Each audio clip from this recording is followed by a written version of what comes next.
Chapter 29. Evangeline, get up. We have to go. I hear a familiar voice, but it sounds so distant and insignificant. I can't pull my eyes from the scene in front of me. Blood pours out like an unwilling sacrifice from two bodies of significant people in my life. Gavin's brown hair is now caked in it, and the breeze causes strands to blow as though there is still life in his follicles. I fall to my hands and slowly move one in front of another, crawling toward my Gavin. Evangeline, get up now! A strong arm yanks me up and pulls me to a warm body. Liam. His left arm encompasses my waist as he drags me with force, warning shots firing out of the barrel of the gun in his right hand. I am vaguely aware in the distance behind Gavin that there are black shadows crouched down, shooting in return. But I don't care. We can't leave him. Gavin! I sob again, reaching out as though the space between where I stand and Gavin's inert body will shrink. Gunshots whip by me, but I can't find the will to run. I am pulling away from Liam, fighting to get out of his arms, but he is dragging me further away. He's gone, Evangeline. We need to move. Damn it! Liam gasps as a bullet enters the shoulder of the arm around my waist. He cries out in pain, but keeps his arm tight around me. I look over my shoulder at his and watch a red river seep out through the hole of his shirt. It instantly dries, the tears blurring my vision as my brain clicks back into action. I hear the shouting it's been doing this entire time, warning we are in great danger, begging my body to react. Awareness surges into my muscles, provoking them to run from the scene without the help of Liam. I can't lose him. I need to move to survive. Our feet pounding in unison on the ground is the only sound I focus on, ignoring the gunshots and screaming of confused Impetus residents that would only paralyze me if I paid too much attention. We find a spot in the thickets highlighted by the flashlight Liam had left behind. He grabs it as we push through, turning off the lights so we can blend in with the dark night. Clouds cover the moon tonight, which is the reprieve we need. Although I've never been this way before, it feels as though I have. I don't have to think about where I'm going. I instinctively know as we weave in and out of the trees, figure eights like I've run in my nightmares to get away from the train. After several miles, Liam points to the most massive tree I've seen in the forest, surrounded with thick branches and leaves, making the top virtually invisible, a dark canvas to anyone who stands below. Can you climb? He whispers. I nod, feeling continual déjà vu as bits of my nightmares collide with reality. Liam crouches down, linking his hands for me to use as a step stool. I put one foot on his hands, and he boosts me so I'm able to grab the first branch and pull myself up. I'm amazed by how wide the branch is. It could easily hold 3 people sitting side by side. I've never seen such an extraordinary tree, except in my dreams. Leaning over the side of the branch, I extend my hand out for Liam. He takes hold of my arm and uses his feet to climb up the side of the trunk. He's not using his left arm, so I know he's in pain. I pull with all my might, grabbing onto his pants when he's closer to help him swing over the side. Liam leans against the trunk, panting. He squeezes his eyes shut while his right hand grips his left arm. I crawl across the trunk to straddle his legs and analyze his face. The muscles in his lower thighs twitch in reaction to my body weight. Silently, I slide the hoodie off my shoulders, tug the fabric down my arms, and keep my eyes focused on his. Taking the knot tied at the end of the chunky string with my teeth, I bite at it until it unravels. I yank on the other side of the string, pulling it through the hoodie until it slides out. Then I rip off the large pockets, one by one, ignoring the voice pointing out the symbolism of these actions.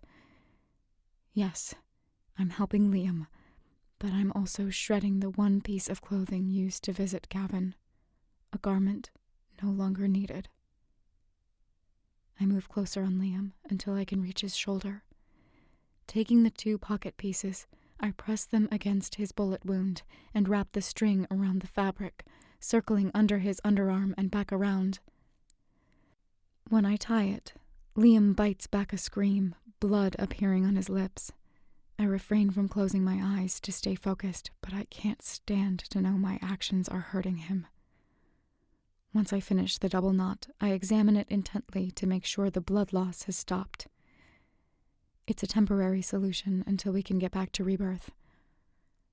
I point to the next level of branches. We should move higher, I suggest. Without waiting for a response, I crawl over him and climb. Despite his wound, Liam stays close behind me, easily navigating the branches since they work like a ladder. We climb a few levels higher before finding the confidence that we blend in with the thick foliage. Once we arrive, we both fall heavily against the trunk, our arms touching for support and comfort. We don't talk. We only listen for any sounds of people and watch for lights. The wind howls and seems to speak to us, faint words we can't distinguish swirling by our ears. Right now, my sole goal is to keep Liam protected. I can't lose him, too. I refuse to let my mind think about anything else. We have to make sure no one is following us, and then we can get to rebirth. After hours pass with no unusual noises, I look over at Liam's frame in the pitch-black night. Liam? I whisper. He doesn't respond. I can't make out the movement of his chest rising and falling. Liam. I hiss again. Liam! His eyes open slowly as though it pains him to lift the lids. Are you okay? I ask, worry abundant in my voice. Liam reaches up to his shoulder and runs his finger along the crude bandage. Yeah, just fell asleep. No. I grab his hands. My voice quivers, but I fight it by asking more intensely. No, I need to know, are you okay? Don't lie to me. Yes, Evangeline. I promise I'm fine. It hurts, but I'll be okay. Concern fills Liam's eyes. I know it's not for him, but for me. I don't have to look in a mirror to comprehend how I must look, how contorted my face is in heartache and panic. Hearing he's okay is all my body needs, a simple confirmation of the other man of vital importance in my life surviving, before it shuts down. When Liam got hurt, my body produced the adrenaline required to keep him safe. But now, the reality of what happened sinks in, and there's no stopping it. Gavin is dead. Tears flow down my face as though I am back in the punishment chamber with the faucet on full force. No noise escapes my lips. My mind stops operating. I don't remember most of the details that followed. I don't remember how we got down from the tree, or how long after before we risked walking to rebirth. I don't remember the pain in my calf as Liam carried me the remaining distance. Circles of light replaced my vision, blurred streaks of trees as we walked. The echo of gunshots and loud shouts blended with replaying images of Gavin's final moments. I don't remember how we got back, but I do remember Marlena's eyes. It had to have been soon after we returned to rebirth. I am barely standing, leaning on Liam for any support I can get.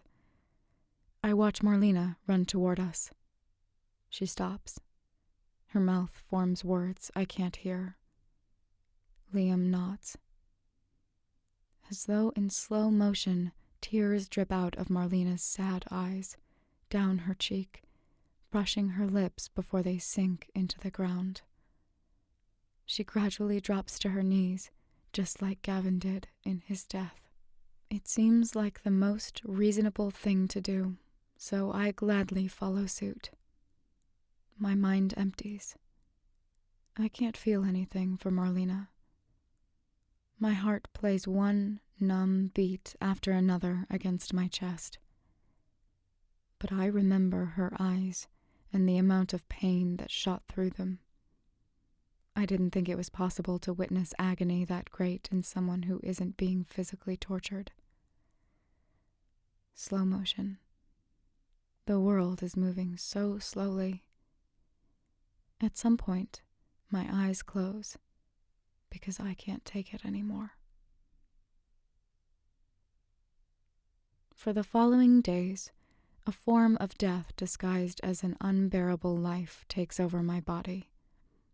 For 3 nights in a row, I wake up screaming soon after I fall asleep. Gavin's death repeats in various foggy forms, and faceless prisoners locked in fluctuating glass boxes haunt me. Sometimes I'm drowning, and I can't kick off the ropes to swim to the surface.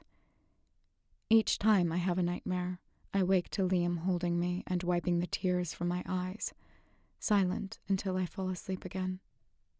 Liam wraps my calf every day, painting it with herbal ointments to help it heal. He brings me water to drink, and when I can't stand the thought of pouring water down my throat, he creates a straw out of a plant stem. He encourages me to eat and holds my hair back for me if I can't keep the food down. When I need to take a bath but the anxiety arises from the idea of getting into the water, he helps me with a cloth bath. Carefully and respectfully, he assists me with what he can and leaves me to do the rest. I want to be grateful and verbalize that to him, but I still can't feel anything. This is the worst side of emotions. This is the part I could do without. This hurts more than any physical harm could. I caused Gavin's death. If I didn't irrationally believe I could save Jacqueline, Gavin would still be alive. The grief, the guilt, the shame, the longing for him to be next to me. Everything is too devastating. After the 5th night, I somehow sleep until the following afternoon with no nightmares. When I awake, it's like a new person has replaced me. I'm feeling better, a little more normal. I turn over to tell Liam, but face an empty spot next to me. I struggle to pull myself up. But when I do, I'm surprised with how my hut looks new, like it's the first time I'm seeing it again. There are now multiple cups with a variety of flowers on the table, barely leaving room for anything else. I hadn't noticed them over the past few days. I've been picking different flowers, hoping one would be the trigger to make you miraculously better, Liam explains as he steps through the door and catches me observing them. Relieved, I finally took note. Seeing his face brings a wave of comfort, and I inhale deeply, breathing in how it is to feel something good again. I'm not sure I've truly looked at him since our moment in the tree before I blacked out. Come here, I offer, holding out my arms. Liam sits next to me on the cot. I put my arms around him, embracing him, trying to convey my gratitude through skin to skin. He wraps his hands around my arms, holding me in place. Thank you, I breathe into his ear. You have been so good to me. Thank you. He squeezes my arm in response. How's your shoulder? How's Marlena? I ask, finally ready to hear more about everything I missed.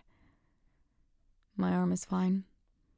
Nate helped me get the bullet out, and it's healing. Marlena, he sighs. She's been about equal to you, I'm afraid. I can't imagine if she saw what you did. I don't think she'd be alive at all right now. I wince at the mention of what I saw that Marlena didn't have to witness. That scene with Gavin. I'll never forget it, as much as I wish I could. Can you take me to see her? We've been moving people to a different camp in case Impetus tries to find us. It's a little further away. I sent Nate to take her along with several others. The rest of us will follow them soon. Gavin was smart that night, you know. He had us come through and leave in the opposite direction to distract them from the direction of our base camp in case they pursue us. Hearing Gavin's name is all it takes for the visions to return and the remorse to shake my body. I'm so stupid. If I didn't go back, he'd still be here. Nothing would have changed. I cry out, and Marlena would be fine, and no one would have to move, and all would be as it was. No, Evangeline. Liam lets go of my arms and faces me. No, I will not have you do this. Do you think Gavin wanted things to remain just as they are? This is not your fault. You are not the one that killed Gavin. Impetus did this, not you. He squeezes my knees in a fretful effort to make me see the truth. Tell me you understand that. But nothing came out of it except loss. With every battle, there's progress. You have to believe this. Liam's face is flushed. Sweat lines his forehead. Let me look at your shoulder. It's fine. Nate took care of it. I'm not sure Nate has been properly trained. I argue back. Let me make sure it's okay. I begin rolling the sleeve of his shirt to see the damage. It's too far up, he says, standing to grab the hem of his shirt and pull it over his head. Being with Liam without his shirt on in a close, private proximity sends electricity firing through my nerves and reminds me how alive I am, the most I've felt so in days. I'm indebted to Gavin for that. I wouldn't be alive if he didn't save me. He wouldn't be dead if it wasn't for me. I'm the cause. Is all of that for nothing? It's not fair. None of this is fair. I'm sickened and try to focus on Liam. Once he returns to the cot, I unwrap the bandage that covers his shoulder. As soon as my fingers graze his skin, goosebumps spread like wildfire on his arms. He exhales, the air from his mouth tingling my ear. I loosen the bandage and push it to the side to peek. Using my finger, I move remnants of green herbs out of the way to better see the wound itself. It's a sizable hole, made slightly larger from Nate's attempts to dig the bullet out. It's healing nicely, I confirm as I rewrap the bandage, tying it tightly. No infection. I was worried about that. I shift back on the cot, avoiding more contact with Liam's naked chest. His bullet wound fired me up again. Rubbing my temples from an oncoming headache, I consider Liam's words earlier. You said with every battle comes progress. What progress resulted from this last battle, then? I have a hard time believing anything good came out of it despite Liam's attempted optimism. Gavin died, Liam was wounded, and there's more heartbreak than I can process. The information Gavin shared with me is conflicting. I can't work through it. Liam rubs the back of his neck and his face contorts like he smells something bad. Gavin told me who was feeding him information from Impetus, but after what happened, it doesn't add up. I sit up straighter. Who? Who was working with him? Liam closes his eyes, and I imagine him silently apologizing to Gavin's spirit for divulging the secrets he promised to keep. Mr. Frank. Mr. Frank was the one helping Gavin? Mr. Frank as in the gardener. Liam grits his teeth. Yes. Mr. Frank as in the one that killed Gavin. Air escapes me like a deflated balloon. I remember now. In all of my flashbacks of that harrowing moment, my mind blocked out the face of who struck Gavin. Mr. Frank killed him. The man who, if I had understood emotions while in Impetus, I would have considered a father figure. It doesn't make sense, I mumble. Exactly. That's why I'm struggling. I don't know what to do with the information yet, but it's progress made because of this last battle. Gavin was wrong about Mr. Frank. There must have been a reason Mr. Frank was giving Gavin certain information, as though luring him to something else. A different way of Impetus using their control. That's what I think too. They were controlling Gavin like a pawn, but for what? Why would they let him rescue people? The ache behind my eyes grows in intensity. Pieces of the puzzle are in front of me, but I can't put them together. I'm so exhausted. Before Gavin rescued me, they were torturing me again. Who was torturing you? You didn't tell me this. An older man, all in gray, I've encountered before, and some younger guy I've never seen. They were trying to drown me. Gavin stopped them. I think he killed them, but I can't be sure. Liam wraps his arms around me again. I didn't know this. I'm so sorry. I roll my shoulders to shake off the heavy fatigue. But you know the truth. It's right there. So close. Think, Evangeline. These men said they operate the punishment chambers. They were creating a new one since the last one had flaws. One guy kept asking how I escaped. I don't think they knew. If Impetus was setting up Gavin, these guys must not be part of the plan. Maybe Mr. Frank was really helping Gavin. Then why would he kill him? You saw it, Evangeline. You saw Mr. Frank kill Gavin. Grief ransacks Liam. I know what's bothering him. He didn't want to kill anyone, but he was forced to kill Mr. Frank to save me since he was too late to save Gavin. I lean my forehead against his and rub his biceps. You did what you had to do, Liam. I would have done it too if our roles were reversed. But you're right. None of this adds up. Deep down, I know I'm on the right track. If only the puzzle pieces could line up so the whole image could come into focus. I'm so close. Silent moments pass, and Liam's breath steadies again. I continue. This isn't over. We have to do something, Liam. If Gavin didn't die because of me, then he died for a cause. He wanted to save people from Impetus, and we have to follow that through. We have to rescue our people. Liam brushes his lips across my forehead. An ache soon follows, reminiscing the hundreds of kisses from Gavin on my forehead, as though that piece of me should forever be his, and Liam crossed a line. Whatever you want, Evangeline. I will make it happen. I agree. This can't go on forever. We can form a plan tomorrow after we join everyone else in the new camp. But I want to involve everyone this time. It's only fair. I nod my head in agreement. You look tired, he adds gently. Yeah, I thought I was okay, but I just want to sleep more. Too many surges of emotions at once brought exhaustion like a heavy wool blanket draped on my body. I'll lie down with you, Liam offers. I snuggle next to him, draping my arm across his stomach while his good arm cushions my neck. I listen to his heartbeat. My fingers graze his stomach. I shiver, but try to still my body.